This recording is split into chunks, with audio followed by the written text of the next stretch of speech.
வணக்கம். Taste of marriage சேனலில் நாம் இன்றைக்கி பார்க்க போகிறது அதலக்காய். அது நம்ம உடம்புக்கு ரொம்ப நல்லது. அதை எப்படி செய்கிறதுன்னு பார்க்கலாம். அதுக்கு தேவையான பொருள்களை முதல்ல பார்த்துடலாம். நான் 1/4 கிலோ அதலக்காயை காம்பை கிள்ளிட்டு நல்லா 2 தடவை கழுவி வச்சுருக்கேன். 2 பெரிய வெங்காயம் வெட்டி வச்சுருக்கேன். வெங்காயம் நிறையா போட்டால் தான் இந்த கொஞ்சம் கசப்பு தன்மையை எடுக்கும். 2 பச்சை மிளகாய் வெட்டி வச்சுருக்கேன். உங்களுக்கு காரம் ஜாஸ்தியாக வேணுன்னா கூட 2 போட்டுக்கலாம். கடுகு, உளுந்தம்பருப்பு, நல்லெண்ணெய், உப்பு.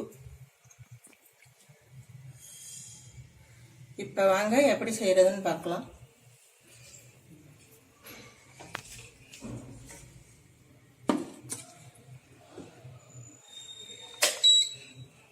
சட்டியை அடுப்பில் வச்சு எண்ணெயை ஊற்றணும். நல்லெண்ணெய்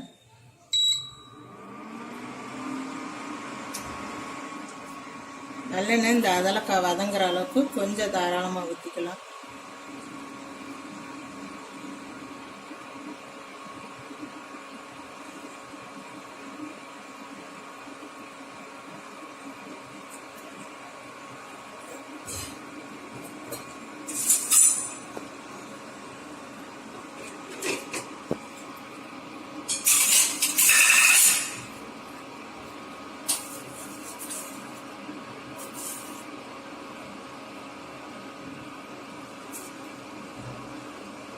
எண்ணெய் காஞ்சதும் இந்த கடுகு போடணும்.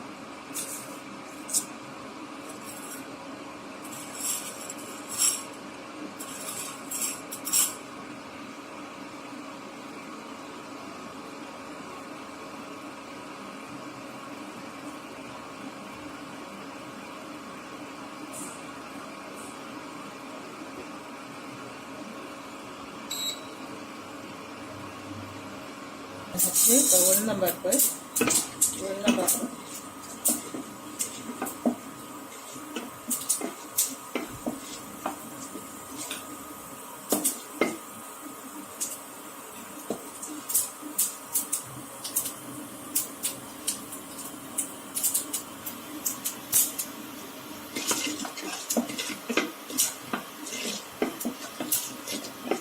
அதுவும் நல்லா செவக்க வந்த உடனே இப்போ இந்த வெங்காயம், பச்சை மிளகாய்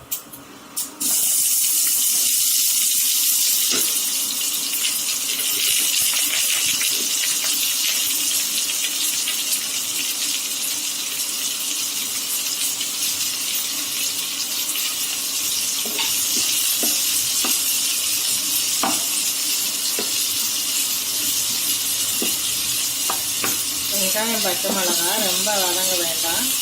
அது கூடவே நம்ம இந்த காயை போட்டுடலாம். லேசாக ஒரு கிண்டு விட்டுட்டு இந்த காயவும் சேர்த்துடலாம். இந்த காயை சேர்த்துட்டு தண்ணியெல்லாம் ஊற்ற வேண்டாம். அதுக்கு தேவையான அளவு உப்பை போட்டு அந்த நம்ம அலசி வச்ச தண்ணியிலேயே வெந்தால் போதும். அதுக்கு தேவையான அளவு உப்பை போட்டு மூடி வச்சிடலாம். கிண்டி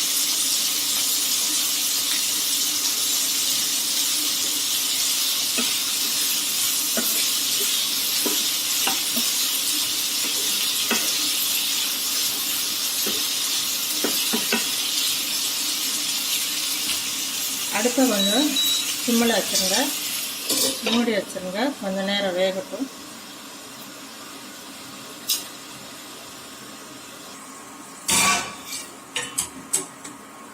இப்போ இதை எடுத்து மூடியை திறந்து பாருங்கள், கிண்டி விட்டு பாருங்கள். தண்ணி ஊற்றாமையே நமக்கு தண்ணியாக வந்துடுச்சு அதலக்காய். இந்த தண்ணியிலேயே நம்ம இந்த தண்ணியெல்லாம் வற்றி நல்லா வதங்கணும். இந்த அதலக்காய் நமக்கு பருப்பு சாதம், சாம்பார் சாதத்துக்கு ரொம்ப டேஸ்ட்டாக இருக்கும். பாவக்காய் மாதிரி தான், ஆனால் வித்தியாசமான சுவையில் இருக்கும். வெறும் சுடு சாதத்தை போட்டு நல்லெண்ணெய் ஊற்றி இந்த அதலக்காயை போட்டு பரட்டி கூட சாப்பிட்லாம். ரொம்ப டேஸ்ட்டாக இருக்கும். நீங்கள் உங்கள் வீட்டில் இதை செஞ்சு பாருங்கள்.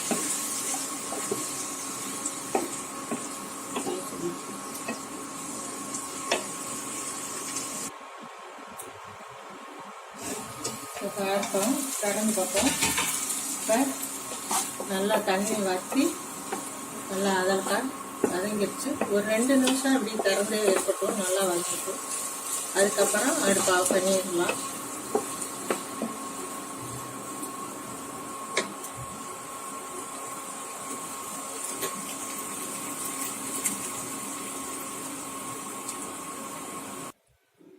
இப்போ அதலக்காய் ரெடி ஆயிடுச்சு. இது உங்கள் வீட்டில் செஞ்சு பாருங்கள். செஞ்சு பார்த்து கமெண்ட் பண்ணுங்கள். இந்த வீடியோ பிடிச்சிருந்துச்சுன்னா லைக் பண்ணுங்கள், ஷேர் பண்ணுங்கள். டேஸ்ட் ஆஃப் மதுரை சேனலுக்கு சப்ஸ்கிரைப் பண்ணுங்கள்.